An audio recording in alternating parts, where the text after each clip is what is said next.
Seja muito bem-vindo à nossa Escola Bíblica Online. Nós adotamos a revista Compromisso, esta que se encontra em minhas mãos, uma revista destinada ao público adulto cristão das igrejas batistas da Convenção Batista Brasileira. Nós estamos na última lição do trimestre de 2023. É bom fazer esse registro, uma vez que ficamos o ano inteiro fazendo as lições da nossa revista Compromisso. E hoje falaremos sobre as visões de Daniel. Espero ter, de alguma forma, contribuído com alguns irmãos, quando não alguns professores de escola bíblica dominical, já que esse vídeo e todo ele, dentro desse naipe, visa justamente contribuir com a escola bíblica dominical. Ainda sobre Daniel, a gente sabe que ele não era de origem real, isto é, ele não era da realeza, mas foi de uma família nobre, conforme o capítulo 1, versículo 3. Ele era de forte compleição física e havia demonstrado notável habilidade e substancial progresso nos estudos.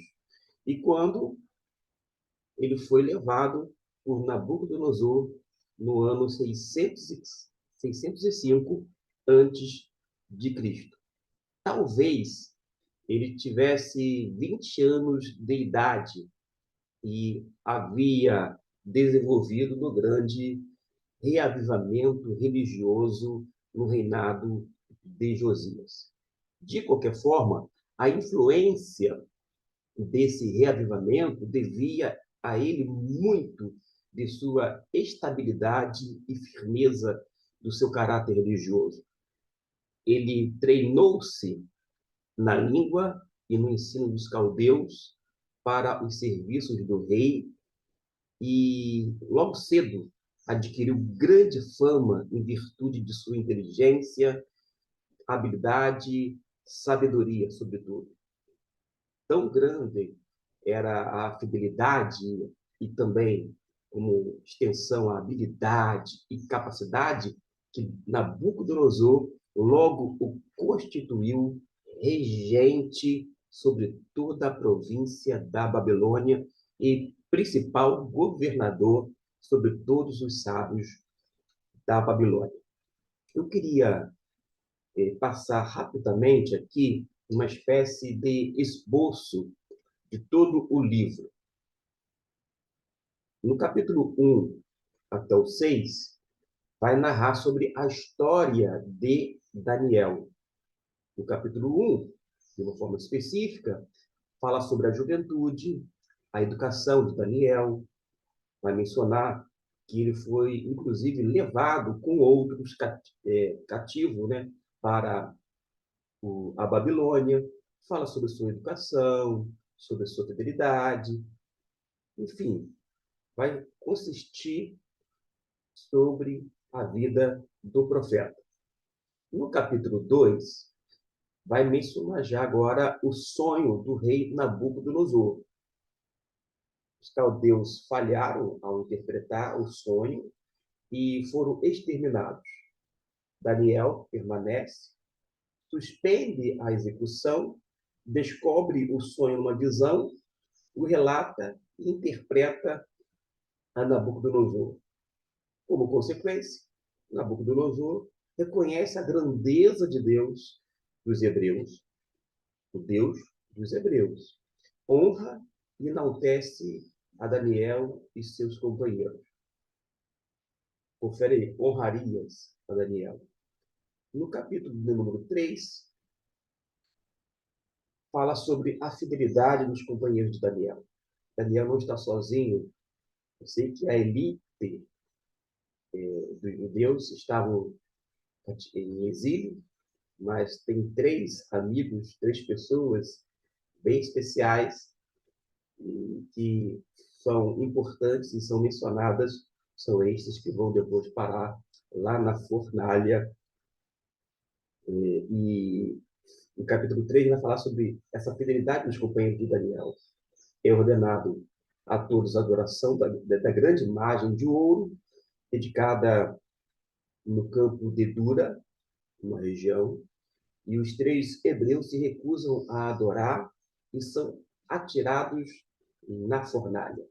A história a gente conhece, a gente mencionou no vídeo passado.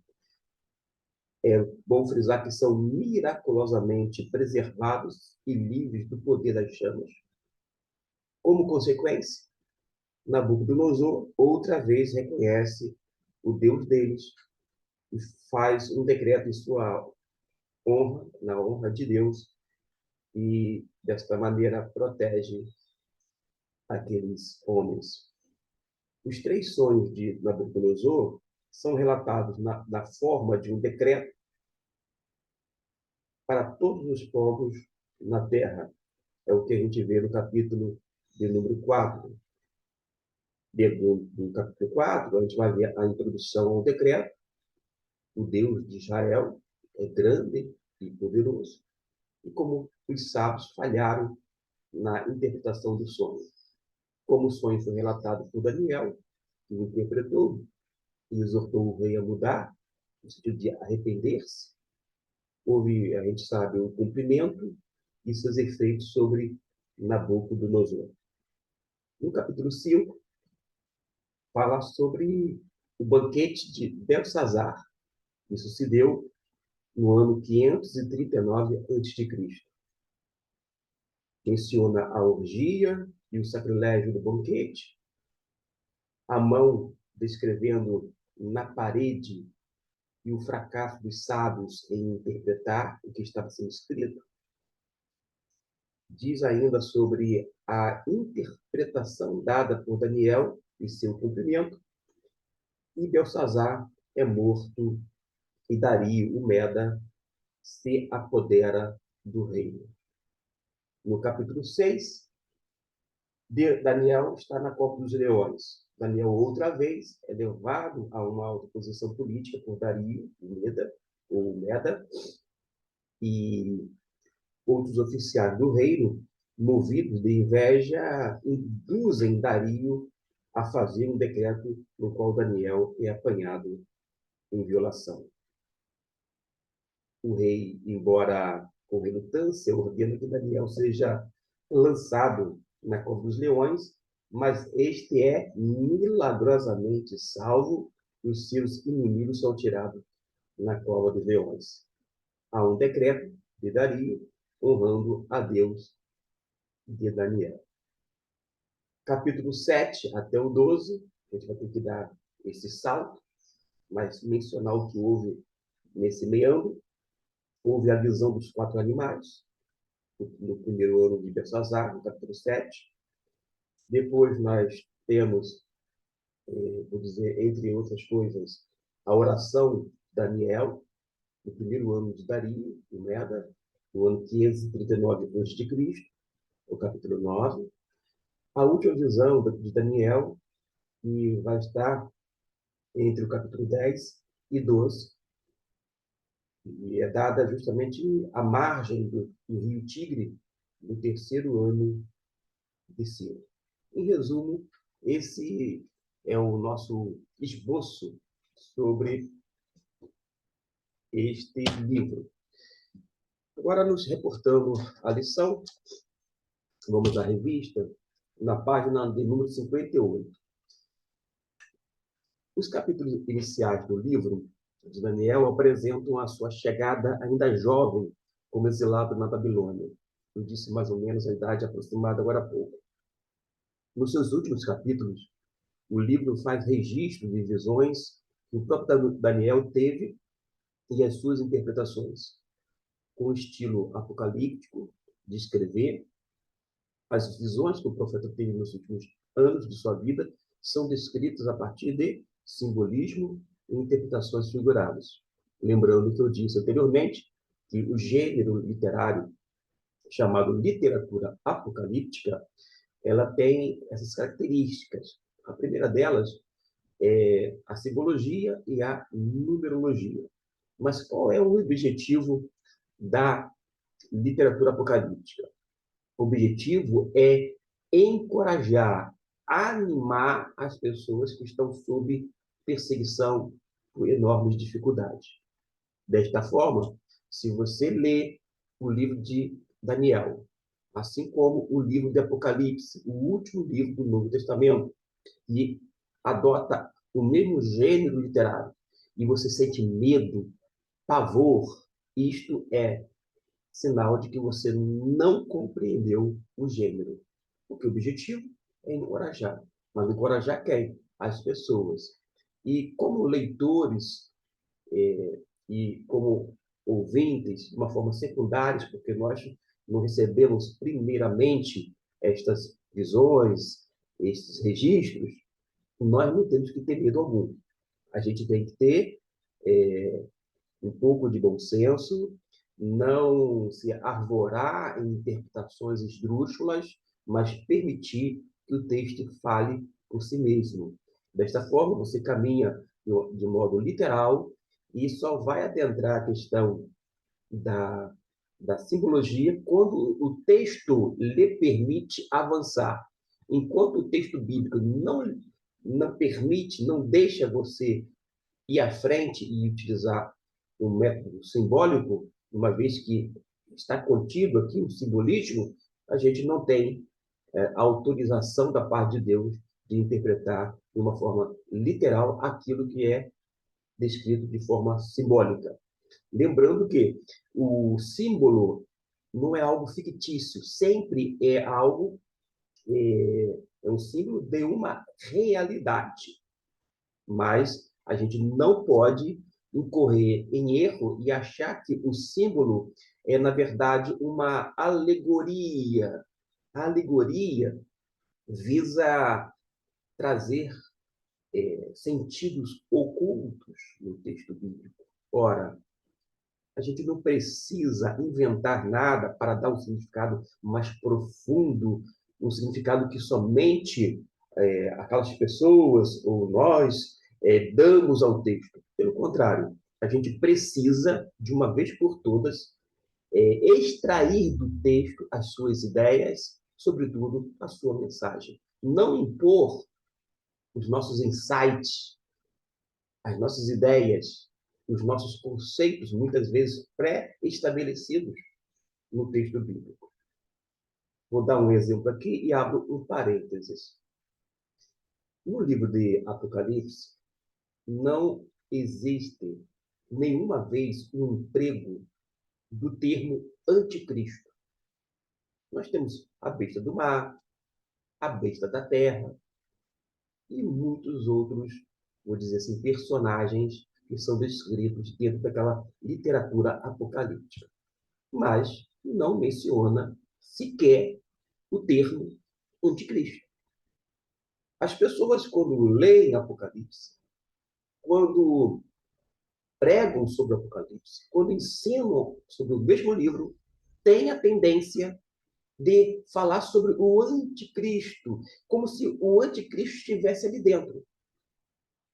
Não estou falando aqui que a besta, que é do mar, da terra, não fazia oposição a Deus, mas estou falando em termos de terminologia, para exemplificar de que a gente já ouve aqui fora um monte de coisas sobre o anticristo e quer colocar ele no livro de Apocalipse, quando a gente deveria tão somente ouvir o autor, no caso João, que teve uma revelação da parte de Jesus.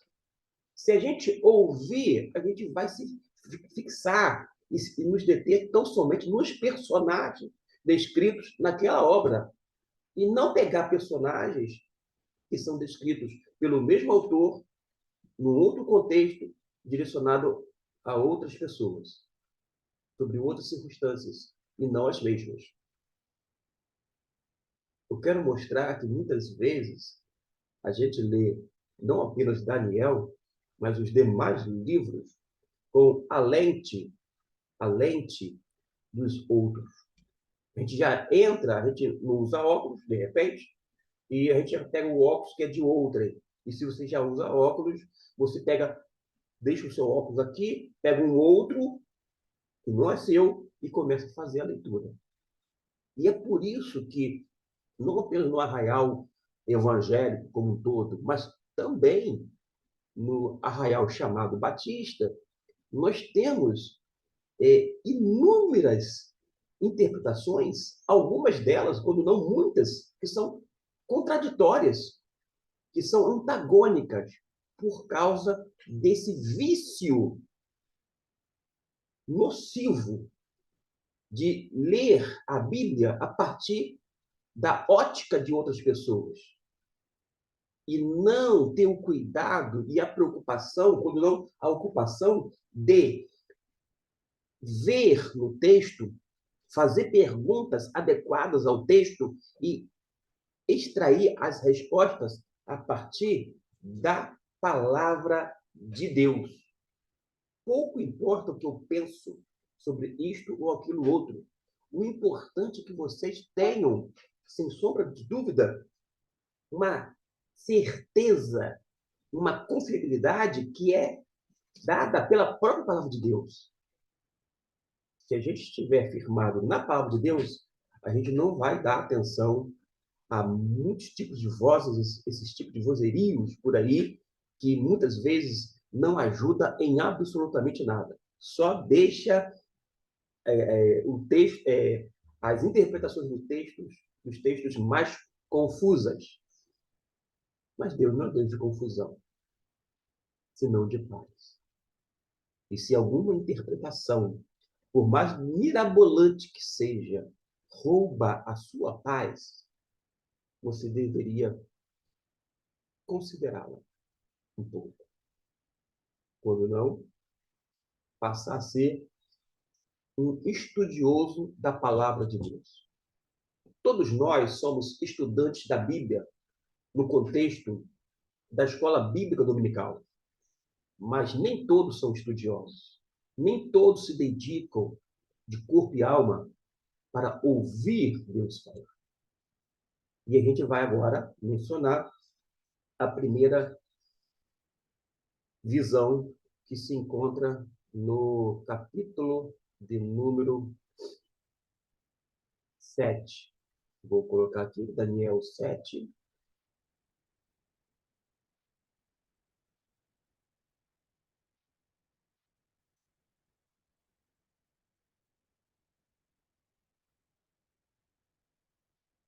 Daniel 7, agora sim. A primeira visão. A primeira das visões de Daniel aconteceu no primeiro ano do reinado de Belsazar, conforme está aqui, ó, em tela projetado. No primeiro ano de Belsazar, rei da Babilônia, Daniel teve um sonho e certas visões passaram por sua mente, estando ele deitado em sua cama.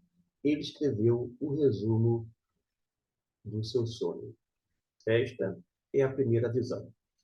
Nela, Daniel vê 4 ventos que agitavam o grande mar e 4 animais diferentes que subiam do mar. Esta é a minha Bíblia que estou utilizando, é bem velhinha. Eu fiz algumas anotações lá para o ano 2003, 2004. E buscando estes apontamentos, eu tinha colocado aqui na Bíblia que 4 representa o planeta Terra. A gente sabe isto porque eu já mencionei, se não me engano, em um dos vídeos sobre alguns números ou elementos numéricos no tocante à simbologia. Se não me engano, foi nos vídeos ou dando uma resposta para alguém. Eu sei que algumas pessoas, vez ou outra, me perguntam e eu respondo não por vídeo, mas à parte, que é no WhatsApp e assim por diante. De qualquer maneira, eu fiz essa anotação. 4 representa o planeta Terra. E uma contribuição, tem uma introdução ao Antigo Testamento, que vai falar um pouquinho sobre a visão. A visão, 4 animais, diferindo um do outro, são diferentes, surgiram do mar. É o que a gente vê aqui. Ó. Daniel disse, na minha visão à noite, eu vi os 4 ventos do céu, agitando um grande mar. 4 grandes animais, cada um diferente dos outros, subiram do mar. Diante de um, que era antigo de dias, sentado em um trono, os livros são abertos. Os animais julgados, e um como o Filho do Homem, aparece e recebe o reino universal e eterno. A interpretação está no versículo 15, vou colocar aqui. Você pode fazer a leitura em casa, ó, do versículo 5, do 15 até o 28, está a interpretação. Eu sugiro até que você, literalmente, dê pausa nesse vídeo, leia versículo 15 até o 28 do capítulo 7, tenha já em mente a interpretação que foi dada e que se encontra no, no texto sagrado. Feito isto, a gente pode continuar. A descrição dos animais mostra de um modo terrível e assustador. Com a sua força, dentes de ferro e vários chifres, ainda continuando a visão, Daniel viu tronos e um ancião de vestes brancas que se assentou para julgar. Uma visão assim agitou e perturbou o espírito de Daniel, conforme o versículo 15, porque ele diz assim, eu fiquei agitado em meu espírito. E por isso ele procurou logo alguém que fosse capaz de dar-lhe a interpretação das coisas. Pela interpretação dada, os animais seriam reis que se levantarão da terra, conforme o versículo 17, que já é a explicação. Veja bem aqui, ó.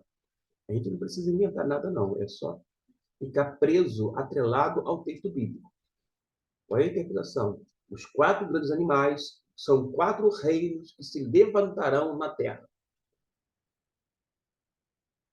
Dito isto, de uma forma provocativa, eu faço a pergunta: esses 4 reinos ainda se levantarão a partir deste momento? Nós estamos no século XXI. A resposta é um sonoro não. Não é que se levantará, não é que os 4 reinos se levantarão ainda a partir do nosso momento. Mas quando é que diz que eles se levantarão? É o futuro? Sim, é o futuro. É o futuro de quem? É o nosso futuro ou o futuro daquelas pessoas que estavam recebendo a revelação, para a qual foi destinado a obra, de uma forma primária? Para eles. É o futuro de Daniel e de seus descendentes. Por que eu fiz esta colocação? Há uma tendência perniciosa de ler textos do Antigo Testamento que, quando vem para aquele público, para os ouvintes, para cumprir um propósito específico, é um futuro, quando não imediato, e com ligeiras exceções, um futuro um pouquinho mais distante, como profecias que se cumpriram no início do ministério de Jesus, ou na própria pessoa de Jesus, ou ainda que se cumpriram naquele período chamado apostólico, logo no começo da era cristã. E as pessoas têm uma tendência de pegar aqueles textos do Antigo Testamento e tentar projetar para os nossos dias. Mas como assim projetar se as profecias já se cumpriram historicamente? As pessoas não se dão conta dessa incoerência. E é por isso que eu chamo aqui a atenção. Esses 4 reinos, e faço de forma proposital, havia, vou dizer, há elementos na história sobre quem eram esses reinos e qual o momento exato que se deu estas profecias bíblicas. Profecias que, em alguns momentos, tinha esse elemento futurístico, mas era um futuro, quando não imediato, senão um pouco mais distante do momento que foi entregue a profecia. Logo, nós aprendemos, nós temos como extrair ensinos, sim, da palavra de Deus, mas no tocante aos cumprimentos das profecias, não tem que se discutir. Pode ficar um pouco melindroso, chateado. Ah, não, é para hoje também. Vai se cumprir. Vai se cumprir o quê? Já se cumpriu. E a gente vai ver com relação aos 4 reinos, aos 4 reinos, para quem que se referia, tá bom? Daqui a pouquinho ainda a gente vai tratar disso. Os chifres, que simbolizavam poder, eu fiz essa anotação na Bíblia, lá em 2000 e pouco. Chifre pode significar rei ou poder. E aqui se enquadra perfeitamente dentro do texto bíblico. Quando se fala chifre, rei ou poder, a ideia é a mesma, tá bom? Está aqui dentro do texto bíblico. A gente não precisa pegar um conceito, porque o chifre é isto, é aquilo outro. Nada disto. Porque eu entendi que o chifre tem um outro significado. Para de palhaçada. Aqui ninguém precisa inventar absolutamente nada. A gente não faz uso desse tipo de interpretação irresponsável. Prosseguindo, eu vou fazer aqui a leitura agora na página 59. Mas, embora parecesse ameaçadora a visão e a perspectiva de um 4º rei, mais forte que os 3 primeiros, faria guerra contra os santos e prevaleceria contra eles. Esse não seria o fim da visão e da história, pois chegaria o tempo em que o ancião haveria de executar seu juízo em favor dos santos do Altíssimo, conforme o versículo 22. E continuou a interpretação. A ousadia do 4º animal, o reino que tentará dominar com arrogância toda a terra, poderá até falar palavras contra o Altíssimo, oprimir os santos ou procurar mudar os tempos e as leis, mas certamente seu aparente poder não vai durar para sempre, pois o tribunal lhes tirará o domínio para o aniquilar por completo. Verso 26. O que a visão mostrou a Daniel foi que no fim todos os santos do Altíssimo reinarão e seu reino será um reino eterno, e todos os domínios o servirão e lhe obedecerão, conforme o versículo de número 27. Eu tenho que fazer aqui um contraponto. Na verdade, eu vou muitas observações, mas gostaria de, então, com relação, a gente precisa entender um pouquinho sobre esses reinos existentes na época, sobre os reis, e a gente precisa compreender aqui um pouquinho da história, a gente chama a história chamada secular. Outros estão, claro, atrelados ou embutidos na Bíblia. Teve, pelo menos, 4 reinos dos quais nós vamos descrever, tá? Tem muitos outros impérios, mas a gente não vai tratar sobre isso. O Império Babilônico, rei Nabucodonosor, o Império Medo-Persa, Dario era do povo Medo, que fez uma aliança, né? Medo-Persa. Ciro é da Pérsia. O Império Grego, com Alexandre, e Império Romano, com vários imperadores. Naturalmente, e quando a gente observa que há uma menção a bronze, é batata. Se refere a esse elemento bronze, ao reino que viria, que se levantaria, uma referência ao Império Grego, que a gente hoje sabe é com o Alexandre o Grande. Vou abrir um parênteses aqui e fecho rapidinho. A Grécia, como império, ela teve esse grande imperador, Alexandre o Grande. E havia aquelas províncias. Na Macedônia, era Cassandro. Na Trácia, era Lisímaco. Na Síria, Seleuco. E no Egito, Ptolomeu. Estas coisas aqui, esses nomes, a gente encontra na história.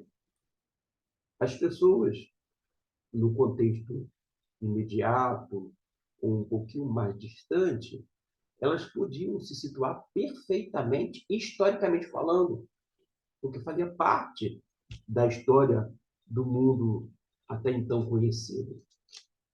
Por isso que a gente precisa ter bastante cuidado, porque quando a Bíblia menciona esses 4 reinos, esses reinos, com seus reis respectivos, existiram e historicamente atuaram nesse cenário mundial. Uma outra coisa que a gente pode tratar aqui, embora aqui não vai, na revista, vou dizer assim, infelizmente não vai dar mais condições, mais informações para vocês se aprofundarem, é que a gente pode ampliar um pouquinho a nossa visão, indo para alguns comentários bíblicos, quando não, adotando algumas Bíblias, Bíblias com nota de rodapé. Deixa eu ver aqui. Capítulo 7, sobre os 4 animais.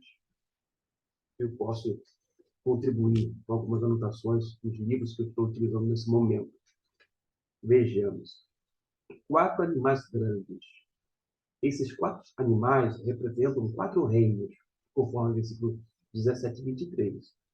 Está claro que existe uma estreita correspondência entre os 4 reinos representados na imagem de Nabucodonosor, no capítulo 2, e aqueles simbolizados pelos 4 animais neste capítulo. Para identificar os 4 reinos, veja o quadro Visões em Daniel, capítulo 7. A gente vai ver aqui, ó, quando menciona, a gente tem que fazer um paralelo, a gente está lendo uma obra só. Que é Daniel, no capítulo 2, com as visões do capítulo 7, tem visões do capítulo 8, a gente consegue identificar na história quais são os reis. Em resumo, a cabeça de fino ouro, e que isso no capítulo 2, e já na visão de Daniel, é o leão com asas de águia, é uma referência ao Império Babilônico. Império Babilônico, rei Nabucodonosor. Quando fala sobre o peito e braços de prata, é uma já isso no capítulo 2, já no versículo 7, capítulo 7, é a visão, a imagem, a figura do urso. Se refere ao Império Medo-Persa. Lembra que eu falei? Ciro e Dario. No caso, persa é o Ciro, Medo, Dario. Quando menciona ventre e quadris de bronze, no capítulo 2, na visão do capítulo 7, é apresentado como leopardo com asas de aves. É uma referência ao Império Grego, com Alexandre o Grande.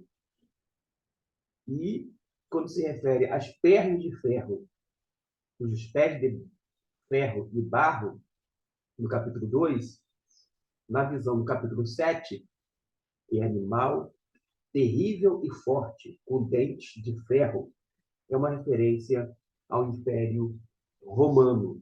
Observe que esses reinos já existiram, já estiveram historicamente situados. Em outras palavras, estas profecias aqui, que nós estamos nos detendo, já se cumpriu. E a gente não precisa inventar, porque vai surgir aí 4 reinos, porque a palavra de Deus disse. A palavra de Deus disse e ela se cumpriu. A gente não precisa inventar. Eu peguei um exemplo entre tantos, porque senão a gente ficaria com muita coisa para falar. Agora eu vou falar sobre a segunda visão, com base no capítulo de número 8, tá bom? Vou tentar situar aqui, capítulo 8. Capítulo 8, ok? Vou deixar aqui. Logo no versículo 1, diz assim: No terceiro ano do reinado do rei Belsazar, eu, Daniel, tive outra visão depois da primeira. Logo, é a segunda visão. Nessa visão, o profeta estava à margem do rio, que fala Ulai, e o seu canal de Ulai. Na minha visão, eu me vi na cidadela de Suzã, na província de Elão. Na visão, estava junto do canal de Ulai, ou seja, tem um rio, tem aquele canal, era ali que ele estava. E viu um carneiro com 2 chifres que dava cabeçadas e fazia o que desejava. Note que a visão que ele recebe, ele fala que eu observei o carneiro, enquanto ele avançava para o oeste, para o norte e para o animal. Depois, ele viu um bode com o chifre proeminente que enfrentou o primeiro carneiro e jogou por terra e o pisoteou. E descrevendo o seu crescente poder, e foi confrontado até o príncipe dos exércitos do céu, jogando por terra o santuário do seu holocausto, conforme está no versículo de número 11. Deixar aqui projetado. Tanto o preceito chegou a desafiar o príncipe do exército.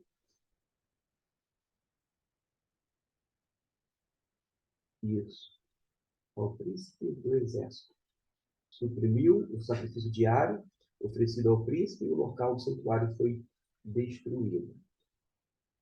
Eu não sei se eu vou encontrar aqui alguma 8:11, ver se eu consigo alguma nota que possa lhe auxiliar. Tem sim. Diz assim: até ao príncipe do exército. O príncipe deve ser entendido como Deus, no sentido de o Senhor dos exércitos. Se a gente reparar o versículo 25, em que a designação príncipe dos príncipes, então, nesse caso, seria alusão ao próprio Deus como Senhor dos exércitos. Ele prossegue aqui na nota: Antíoco IV adotou o nome de Epifanes, que é Deus manifesto, e se via como uma manifestação encarnada de Zeus, o principal deus do panteão grego. Quando fala que tirou o sacrifício, porque Antíoco IV ordenou a interrupção de todas as observâncias cerimoniais relacionadas ao culto ao Senhor no templo em Jerusalém e nas cidades de Judá. No tocante ao, quando diz, o lugar do seu santuário foi deixado abaixo, porque foi lançado por terra, é porque Antíoco IV não apenas entrou no Santo dos Santos, saqueou os vasos de ouro e prata e também erigiu, levantou um altar a Zeus sobre o altar do Senhor no templo e ofereceu corpos sobre ele.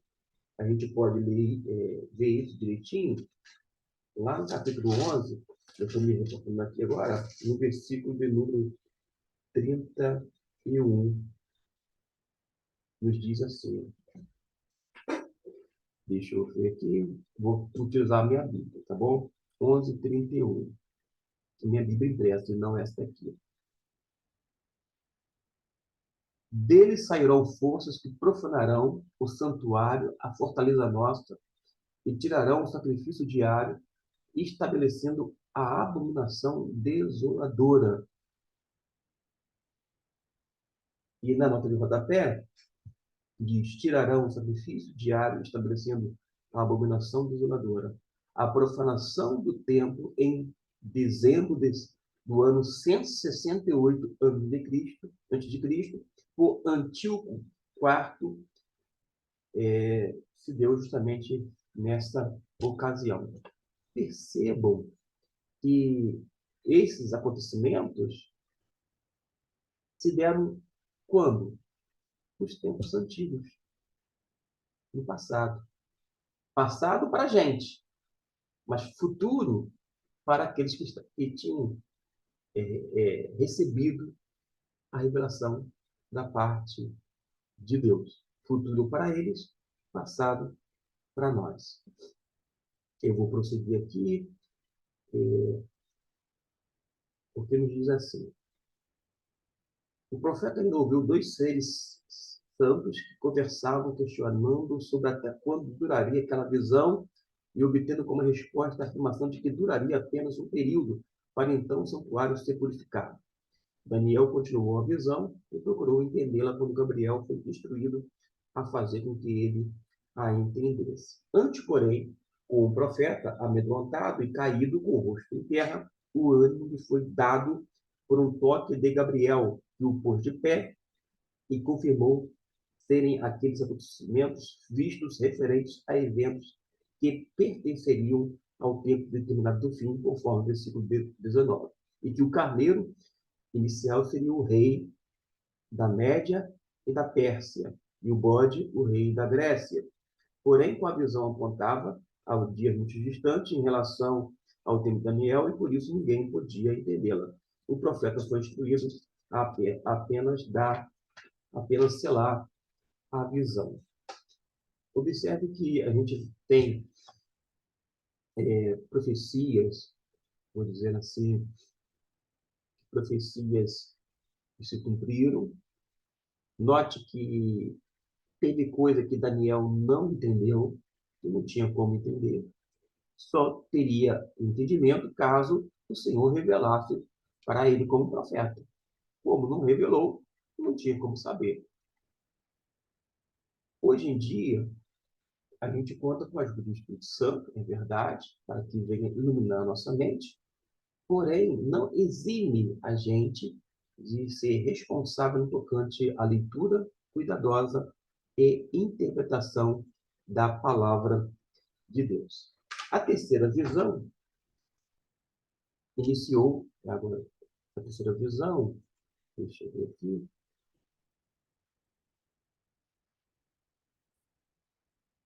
Daniel, capítulo 9, isso, vou deixar aqui, Daniel 9, versículo 2.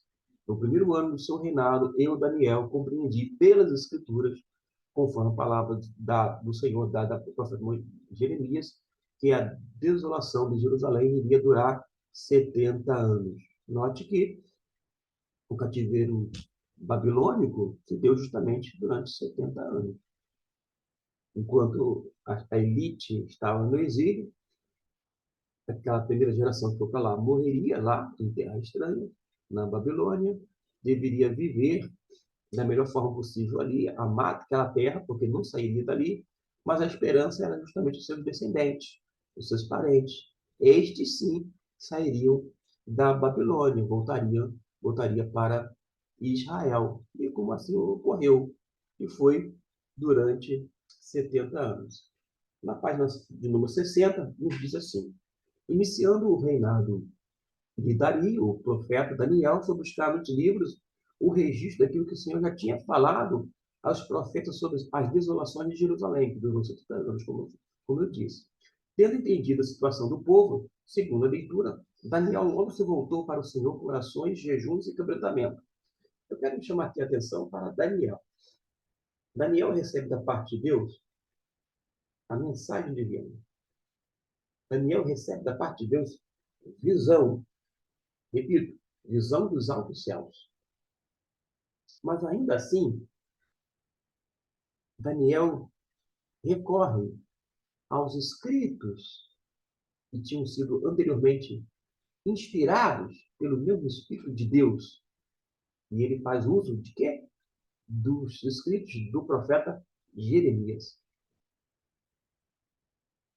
Hoje em dia, as pessoas se dizem espirituais, cristãs, mas não querem se reportar aos livros já inspirados.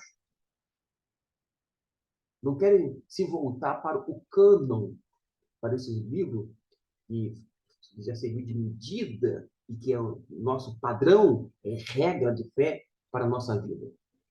As pessoas vão atrás de outras revelações fora das Escrituras. Mas Daniel, me chama a atenção isto, ele, mesmo sendo alguém que naquela ocasião recebia de uma forma direta a revelação de Deus, ainda assim se vale de escritos, de livros escritos, que eram inspirados da parte do mesmo Deus. Ele não se gaba, ele não é autossuficiente. Ele vive, literalmente, na dependência inteira do Senhor. E isso faz com que a gente venha se apaixonar cada vez mais e mais por esse profeta. Porque a profecia que foi dirigida a ele se tornou depois também um conteúdo inspirado pelo próprio Espírito de Deus. Mas ele tem um apreço e ele busca e ele vai diretamente aos escritos até então conhecido da parte de Deus. E quando o homem de Deus conhece as palavras contidas na lei e nos profetas, percebe a situação do povo. E a sua oração é o quê? Correta e é sincera. Desta maneira, na oração, ele começou reconhecendo a grandeza, a fidelidade e a misericórdia de Deus. Ele confessou seus pecados e o do povo também. Ele continuou insistindo na súplica por restauração, baseada nas ações do próprio Deus. E ele clamou o perdão. Eu disse no vídeo anterior, como foi gravado recentemente, está muito vívido na minha mente, eu disse que muitas vezes as nossas orações consistem em petições, petições e mais petições. É pedido atrás de pedido. Quando eu mencionei que deveria haver momento em oração para adoração, louvor, confissão, intercessão, etc. E é o que ele faz aqui. No capítulo 9, vocês podem ler o versículo 4, 5, 6, do 7 ao 18, e vocês vão ver agora no versículo 9, que vou deixar destacado aqui, dizendo o seguinte: o Senhor nosso Deus é misericordioso e perdoador, apesar de termos sido rebeldes. Observe que não apenas Daniel, mas todo profeta, ele era um homem geralmente íntegro, correto diante de Deus, mas quando ele fala sobre os pecados do povo, ele se inclui, ainda que não tenha participado de uma forma direta, e tampouco indireta, naquelas ações pecaminosas. Mas os profetas no Antigo Testamento não dizem assim: Senhor, perdoe eles, porque eles pecaram. Não, não são eles que pecaram. Eles se incluem, porque nós pecamos. Nós erramos. Nós desobedecemos. Nós merecemos o castigo. Ele não tira o corpo fora dizendo: Senhor, Eles merecem ser castigados, porque o teu povo andou por caminhos errantes. E eu, que permaneci firme, leal ao Senhor, me poupe. Nada disto. Não são eles, são nós. E isto é uma característica muito interessante. Eu digo isso porque, geralmente, a gente observa, até mesmo diante de tantas comunidades, ministérios, denominações, as pessoas, vou dizer assim, se vangloriando dos seus feitos, das suas realizações ministeriais. Tipo, um pastor, ou de acordo com cada denominação, um apóstolo, um bispo, um presbítero, se gabando. Ah, porque no meu ministério eu fiz isso e aquilo outro. No meu ministério eu fiz tantas coisas. Parece que ele trabalhou o tempo inteiro sozinho. Parece que ele fez tudo, tudo, como se fosse uma carreira solo, só ele e Deus. Nada disso. Não foi ele que fez, foi a igreja que acabou realizando. Tipo, se durante o ministério de um líder religioso constrói um templo, ah, no meu ministério eu construí o templo. Construiu o templo, vírgula. Quem construiu foi a igreja. Ah, mas os recursos foram da igreja. A mão de obra antes era mutirão. Ele nunca participou de um mutirão de igreja. Não é verdade? Eu até tenho saudade. Já tive esse privilégio de participar de mutirões no plural, isso mesmo, de algumas igrejas que foram plantadas, organizadas. Mas hoje em dia, os tempos são outros. A gente vai caminhando numa boa com relação a isto. Contratos empreiteiras, firmas, empresas especializadas e constroem ali os templos, fazem reformas, etc. E tal. Mas não foi eu construí o templo do meu ministério, foi construído. Você viu como que é agora a conversa? Não é eu construir. Na verdade, foi uma referência à conversão. Irmãos, nós construímos esse templo. Porque o líder religioso não trabalha sozinho. Ele tem um apoio, um suporte, inclusive no tocante a esse elemento espiritual de oração dos irmãos. Tem um suporte no tocante à questão financeira dos irmãos. Tem um suporte no tocante aos recursos humanos, à mão de obra dos irmãos da congregação. E ele não faz nada, absolutamente nada, sozinho. Aqui, eu dependo, claro, desse notebook, na igreja, para transmitir uma pregação, um ensino, eu vou fazer sozinho? Não, ainda não. Eu vou depender de pessoas para ficar na mídia, na projeção, no som. Alguém vai ter que abrir a porta e, né, o pastor da igreja para adentrar. Desse modo, se fosse gravado na igreja, eu não poderia dizer, porque eu fiz esse vídeo sozinho. Eu nunca faço nada sozinho. Mas nós fazemos, vou dizer assim, as coisas em prol do Senhor e para as pessoas. Prosseguindo, eu acabei fazendo uma divagação, me empolguei, mas me reportei, fui chamada a atenção enquanto estava fazendo a leitura dessa revista. É a última do ano, vai ficar um pouco mais longa, certamente, mas você pode assistir em mais de um momento. Não precisa ler, assistir esse vídeo numa tacada só, não. Vai devagar, vai lá, faça o seu apontamento, lê a Bíblia. Se desejar, retorna. E se você está comigo até agora, a gente então prossegue aqui na revista, página 60, porque, porque por crer que ao Senhor nosso Deus pertence a misericórdia e perdão, conforme a leitura já do versículo 9, do capítulo 9, Daniel foi capaz de entregar sua súplica diante da face do Senhor confiando em Deus, que atenderia e agiria sem tardar. A resposta veio com o toque de Gabriel. Isso mesmo, Gabriel é o nome do meu filho.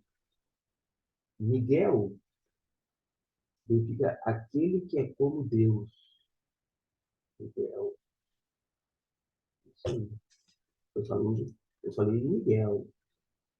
No caso da obra de Daniel, Miguel é chamado de príncipe, o arcanjo Miguel.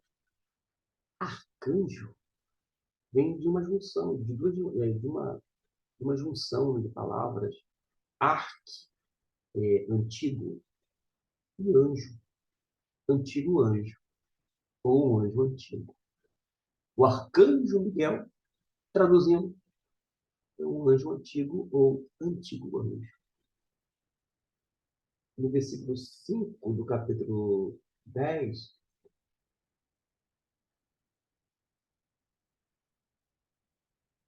menciona aqui, não sei se menciona Gabriel, eu coloquei até uma interrogaçãozinha aqui na minha Bíblia, mas eu não vou agora trabalhar essa questão, não. Mas Gabriel, como eu disse, é o nome do meu filho. Quem escolheu o nome foi a irmã, Caroline. A Caroline, ela cansava de pedir o irmãozinho para a mamãe e para o papai. Até que um dia confideceu lá com a avó dela, a minha mãe, saudosa, até então viva, e disse assim: vovó, estou cansado de pedir um irmãozinho aos meus pais. Agora está nas mãos de Deus. 13 anos depois, nasce o temporão, o Gabriel. E como eu disse aqui, quem escolheu este nome foi a irmã. Tempos modernos. Antes eram os pais, né? Hoje em dia, a gente vai cedendo, vai abrindo exceções, e foi a irmã que escolheu esse nome. A resposta veio com o toque de Gabriel, o homem da visão anterior, conforme o capítulo 9, versículo 21. Estando eu, digo ainda, falando na oração, o varão Gabriel, ou o homem Gabriel, que eu tinha visto na minha visão, ao princípio veio voando rapidamente e tocou-me a hora do sacrifício da tarde. Vamos aqui. Esse foi o entendimento da visão. Se os anos de desolação, conforme predito pelo profeta Jeremias, durariam 70 anos, como de fato durou, então, no entendimento do simbolismo numérico, 70 semanas estariam decretadas sobre o povo, conforme o versículo 24, no capítulo 9. Nesse meio tempo, porém, enquanto as semanas estiverem acontecendo rebeliões e desgraças contra todo o povo ungido, ainda haveriam de acontecer. Pois mesmo Jerusalém sendo retificada, esses dias seriam tempos difíceis. Daniel, contudo, deveria entender que a finalidade das 70 semanas decretadas não seria trazer apenas desgraças, mas, conforme o versículo 24, vou ver aqui rapidamente, verso 24, 70 semanas estão decretadas para o seu povo e a sua santidade, para acabar com a transgressão, para dar fim ao pecado, para expiar as culpas, para trazer justiça eterna. Esse foi exatamente o teor da súplica do profeta Daniel ao ler as Escrituras, e comparar com a situação do seu povo, que o Senhor trouxesse restauração. Permita-me aqui falar rapidamente sobre profecias no Antigo e no Novo Testamento. E como é a última lição do ano, a gente vai implementar aqui. Há muita confusão no tocante à profecia, quer no Novo, quer no Antigo. As pessoas confundem muito. Toda, vou dizer assim, profecia, toda palavra de Deus direcionada, mesmo que a um indivíduo no Antigo Testamento, de uma forma direta, está relacionada, tem implicação com o povo de Israel. É um Israel nacional. A profecia no Antigo Testamento geralmente se cumpria num futuro imediato, num outro momento, num futuro mais distante. Tem uma relação que eu fiz há alguns dias, eu fiz uma anotação, e é um percentual muito pequeno, tipo assim, 1% das profecias do Antigo Testamento se cumpriram, é, digamos assim, no primeiro período ali do Novo Testamento, naquela era messiânica. 3% se cumpriu em Jesus. Por quê? A maioria, e a maioria esmagadora, já tinha se cumprido antes, inclusive, desse período chamado, que a gente concebe hoje como o Novo Testamento. E pouquíssimas, quando falo assim, pouquíssimas, dentro de toda a profecia, né, daquele pacote todinho. E pouquíssimas, vou dizer assim, todas elas se cumpriram. Quer com Jesus, que era uma profecia, vou dizer assim, naquele, sobre Jesus como o Messias, dentro daquela expectativa messiânica, que era aquele primeiro período da chamada Igreja Apostólica. Vou dar um exemplo aqui, o cumprimento da profecia de Joel, capítulo 2, se cumpriu no dia de Pentecostes. Quem disse isso que foi cumprido? O próprio apóstolo Pedro. Foi o derramamento do Espírito Santo sobre toda a carne. Naturalmente, que no capítulo 2, eu costumo dizer que a profecia foi cumprida parcialmente. Como assim? É porque houve desdobramentos do dia de Pentecostes. Se você tiver dúvida sobre isto, você pode me perguntar. Mas o evento histórico, irrepetível, portanto, porque se cumpriu a profecia de Joel capítulo 2, se cumpre ali no dia de Pentecostes, mas a partir desse evento há outros desdobramentos, como ali entre os samaritanos, depois no capítulo 10, entre os gentios, e por sua vez lá no capítulo 19. A gente pode ler isso e verificar atentamente, mas eu só falarei se eu for provocado. Se alguém falar assim, me fala aí sobre esses desdobramentos do dia de Pentecostes. A gente pode parar, sentar e fazer um vídeo específico, mas apenas para citar. Uma outra coisa que eu aprendi e estou 100% inclinado a isso é aquele entendimento que as pessoas, quer no Antigo Testamento, quer no Novo Testamento, não tinham a condição de saber quando é que se cumpriria. Não sabia quando é que se cumpriria, muito menos eles falavam assim: olha só, está se cumprindo, se cumprindo, se cumprindo, se cumpriu. Nada disso. Primeiro que não é que eu acho que seja altivez da pessoa dizer assim: as profecias estão se cumprindo hoje. Profecias para, os, para aquelas que deveriam se cumprir nos últimos dias. Eu estou falando assim: as pessoas não têm condição de dizer assim: as profecias estão se cumprindo. Gente, todas as vezes, sem exceção, no Antigo e no Novo, as pessoas só sabiam após o cumprimento. Estão me entendendo agora? Se cumpriu, aí o pessoal olha, tipo, uma expressão: caramba, isto aqui que aconteceu foi o que estava escrito lá atrás, conforme o profeta fulano de tal disse. Só depois, no, no, na, dentro da perspectiva divina, claro que há um cumprimento, e Deus sabe, né, quando vai estar se desenvolvendo, e vai se cumprindo, se cumprindo, se cumprindo, e se cumpre. Porque Deus é verdadeiro, Deus é fiel, Deus faz com que a palavra dele não volte vazia, que seja realmente cumprida. Mas nós, seres humanos, de carne e osso, não temos essa capacidade.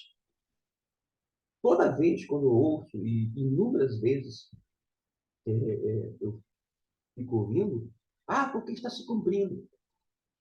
É dito porque desconhece, há uma ignorância no tocante às profecias, quer do Antigo, quer do Novo. Ah, tem profecias que já se cumpriram? Aos montes? Claro, no ano passado. Sim. Até mesmo Apocalipse.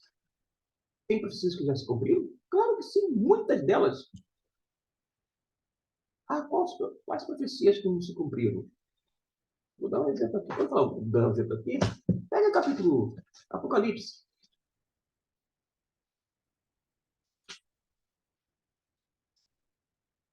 Vou dar um exemplo, vou deixar lá para o final mesmo. Já se cumpriu o capítulo 21? Não. 22? Não. Vou dar um exemplo. Aí se você pegar lá, você faz a leitura. Você que tem que fazer a leitura. Você que tem que ler e entender. Ah, vou começar com o capítulo 19. Não, já houve um cumprimento na história. Vou dar um exemplo. Não estou falando que seja assim, não, tá? Estou jogando aleatoriamente. Ah, no capítulo 20? Não, não, não. Isso aqui não aconteceu. Quando é que vai acontecer? Não sei. Sei que vai acontecer. Qual dia? Hora? Não sei. Mas vai acontecer. Aí daqui, 20, 22, 21, 22. Percebeu o que eu quero dizer?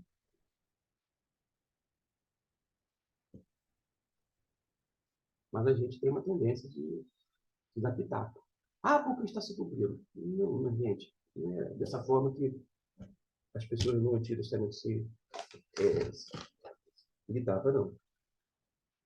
A quarta visão, agora no capítulo 10, quarta visão, capítulo. Deixa eu ver aqui, localizar rapidamente. Eu estou fazendo aqui, de uma vez por todas, é porque eu não. Capítulo 10, ok? Versículo 1. É que eu não vou fazer, eu não tenho feito edição. É muita, muita coisa. E eu não tenho condições de fazer a edição. E eu peço que então você adiante lá o seu vídeo, para não perder tempo aqui. Na quarta visão, mais uma vez, Daniel esteve chorando diante do Senhor, e no terceiro ano de Ciro, uma nova visão lhe chegou. Você precisa ler do versículo 1, do capítulo 10, até o versículo 5, inicialmente. Lá no versículo 8, da mesma forma que nas visões anteriores, Daniel ficou o quê? Assustado. Porém, dessa vez, também foi tocado e confortado. E ainda mais, uma vez, ele soube que suas orações tinham sido ouvidas desde o primeiro dia em que se aplicou o coração a compreender e a se humilhar diante de Deus. Este foi o caso específico de Daniel, mas não significa que seja um padrão para nós. A oração foi ouvida por Deus, vou dizer assim, lá atrás. Para Deus não tem tempo, presente, passado, futuro, mas nossa perspectiva, porque Deus me viu lá atrás. Mas é somente agora. Gente, oração, vontade de Deus, todas essas coisas envolvidas, entrega nas mãos de Deus. Confia nele. A gente sabe que Daniel soube. E a gente sabe que ele soube porque a gente tem a Bíblia toda. Claro que a gente tem o livro de Daniel, mas a gente sabe de muito mais coisas, inclusive sobre os acontecimentos finais, porque nós temos a Bíblia toda. Os profetas, os patriarcas, os judeus do Antigo Testamento, de uma certa forma, tinham uma limitação, porque eles só tinham o Antigo Testamento. Nós, cristãos, temos, além do Antigo, e graças a Deus por isso, o Novo Testamento. E o Novo Testamento inteiro.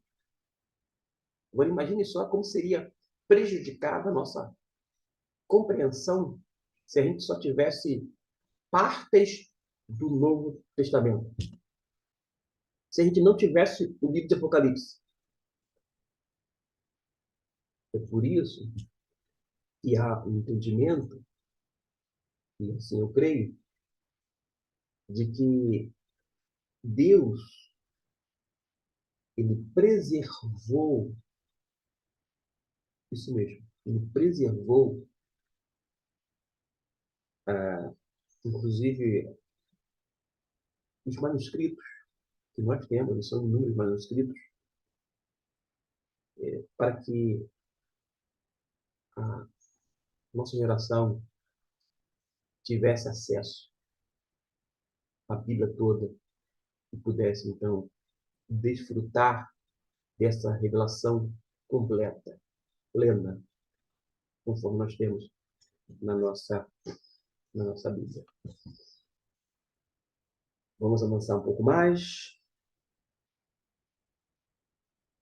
E ainda mais uma vez, total, nessa visão, ele soube que, mesmo que embates espirituais tenham acontecido por algum momento, o suporte sempre foi certo. Claro, é, soou como redundância. Embora, na Bíblia, soou da parte do autor da revista. Embora na Bíblia há uma ênfase, há um recurso estilístico, que a gente chama hoje de redundância, mas para enfatizar, tá? Ouvir com os ouvidos. Alguém vai dizer assim, ah, que tem que ouvir com os ouvidos. Mas tem gente que, vou dizer assim, ouve, mas não escuta. Até ouviu lá um somzinho, mas não escutou, não atentou, entendeu? Tem esse recurso. Mas aqui foi uma redundância, pelo menos da parte deste, em termos de compreensão. Então, fortalecido na confiança, Daniel foi instruído sobre o seu significado e que ela se referia a dias ainda distantes.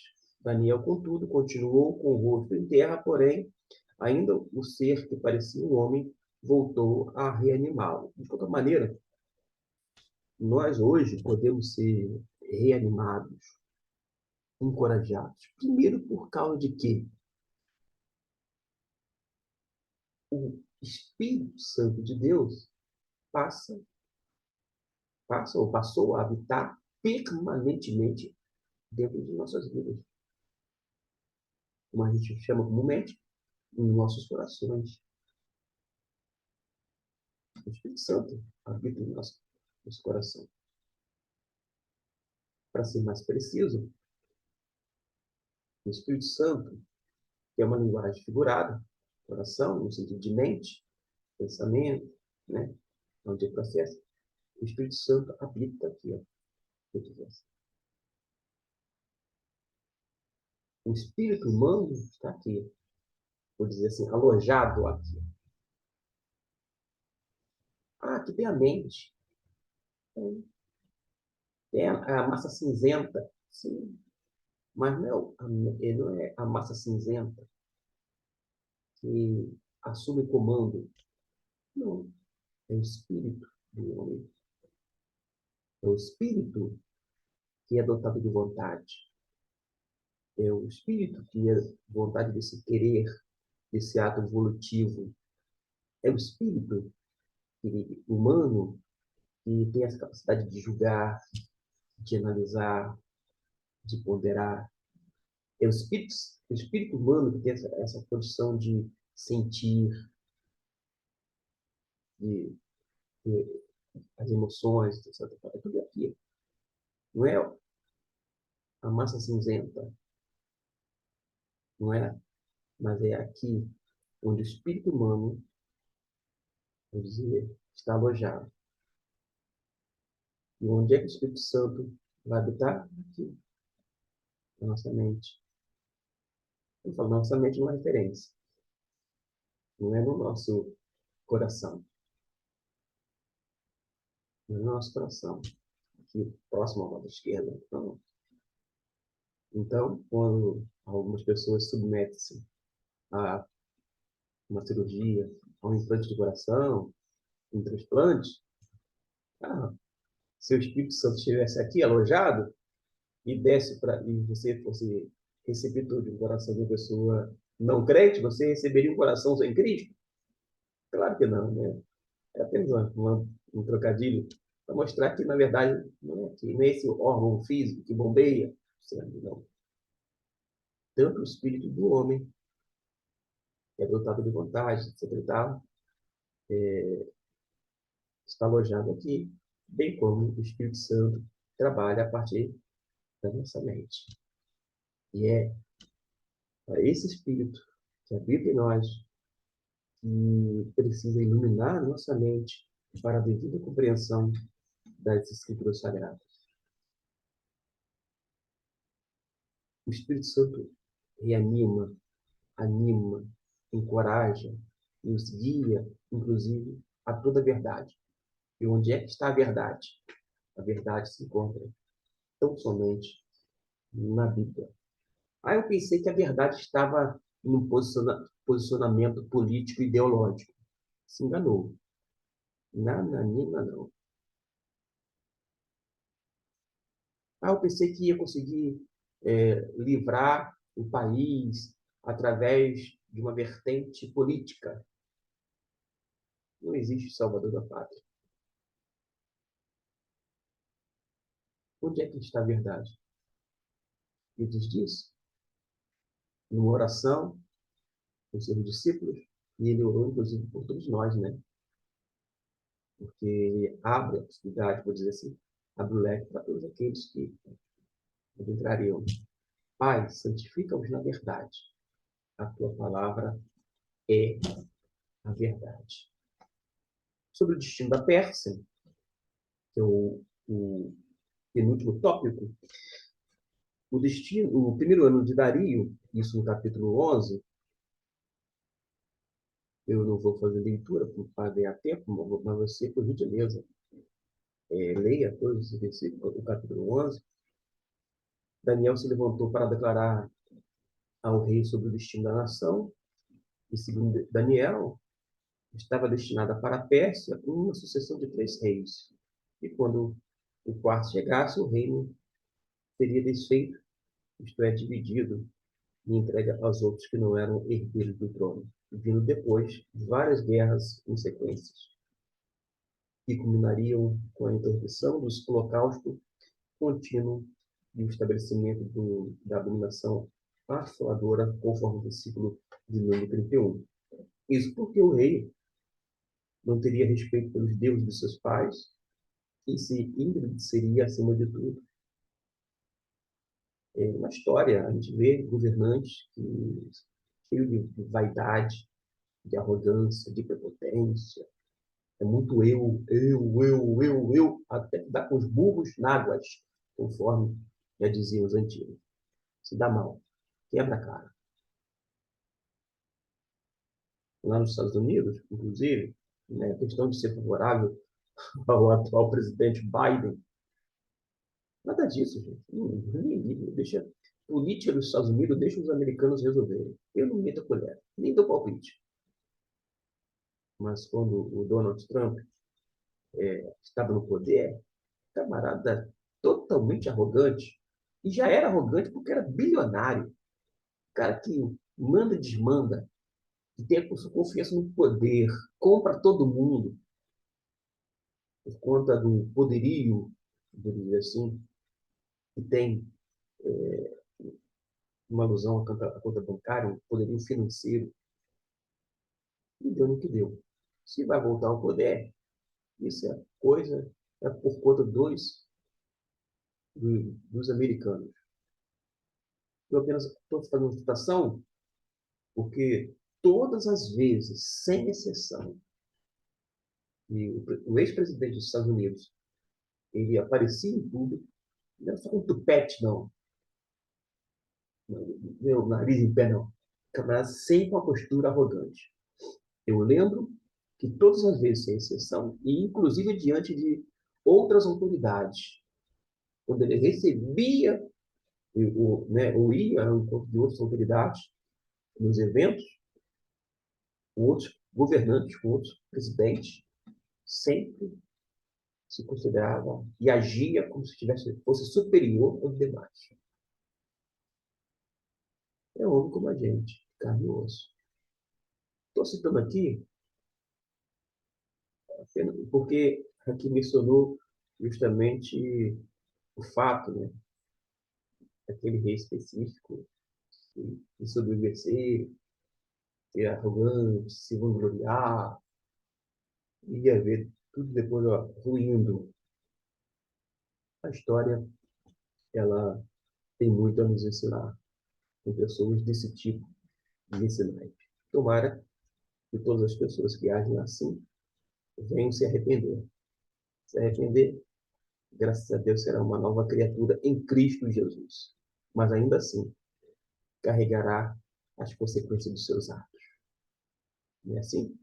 É, é desse jeito.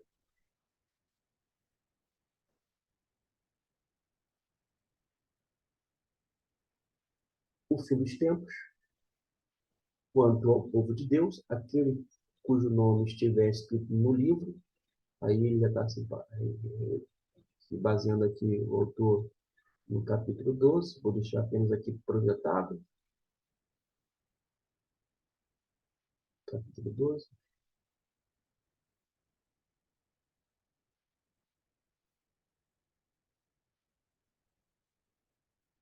Eu acabei me atrapalhando. Como eu disse, não vou fazer edição, você pode pular aqui, deixar aqui em cima, o capítulo 12, tá bom? Se você não tem Bíblia agora em mãos, você pode acessar, pode fazer a leitura através daqui. Mas, então, mesmo com toda a oposição e tribulação, ficou a garantia de que o príncipe Miguel se levantaria em seu favor. Como resultado desse livramento, ocorrerá a ressurreição dos que dormem. A promessa de que os sábios resplandecerão como o fulgor dos firmamentos. Daniel ficou curioso. Quanto tempo haveria até o fim das maravilhas? Então a resposta lhe veio como um juramento por aquele que vive eternamente, atestando que, passado algum tempo, todas essas coisas se cumprirão. Embora as tribulações na passagem do tempo possam até parecer duras e longas, Daniel compreendeu e creu que no final a promessa, a garantida vitória lhe sustentaria até receber a herança no final dos dias. Em resumo, aqui a conclusão é que as visões finais de Daniel foram enigmáticas e assustadoras, mas em cada uma delas, Deus o confortou com a garantia de que, mesmo em meio a qualquer luta, a promessa de que o Senhor trará a vitória para o seu povo é certa. Terminamos aqui a revista. Espero ter contribuído de alguma forma no decorrer deste ensino ou ainda durante esse ano. Espero contar com a sua companhia, atenção, na medida do possível para o próximo ano. Período de janeiro eu vou estar de férias, não nas atividades da igreja, mas em outras atividades. Dessa forma, terei mais tempo para me planejar, me organizar, me dedicar mais à leitura nesse período, chamado de férias, naturalmente, mas a gente vai tentar, no ano que vem, oferecer algo a mais para que possa ajudar o aluno da EBD, quando não o professor. Lembrando que você que chegou até aqui, você pode entrar em contato comigo. Eu vou deixar aqui meu WhatsApp, são poucos que chegam até o final, mas deixa aí o DDD é 21, eu sou aqui do Rio de Janeiro, né? 21 97 403 2889. Entre em contato comigo então, DDD 21 97 403 2889, meu zap. Você pode fazer a pergunta. E um dos links tem até, para quem quer entrar em contato com a revista Compromisso, aí eu vou deixar também na descrição depois aqui, você pode adentrar. É só específico sobre a revista Compromisso. Mas, independente da revista Compromisso, você pode fazer perguntas, tirar dúvidas, a gente bate um papo. Eu converso com pessoas, não muitas, né, mas algumas pessoas de todo o Brasil, gente do Norte, Nordeste, Sudeste, pessoas que a gente vai conversando aqui ao longo do ano. Muito obrigado pela atenção. Fiquem com Deus e que o Eterno os abençoe rica e abundantemente. Amém. No tocante à EBD, até o próximo ano, o nosso ano de 2024. Feliz ano novo e que vocês possam estar firme conosco no ano que vem.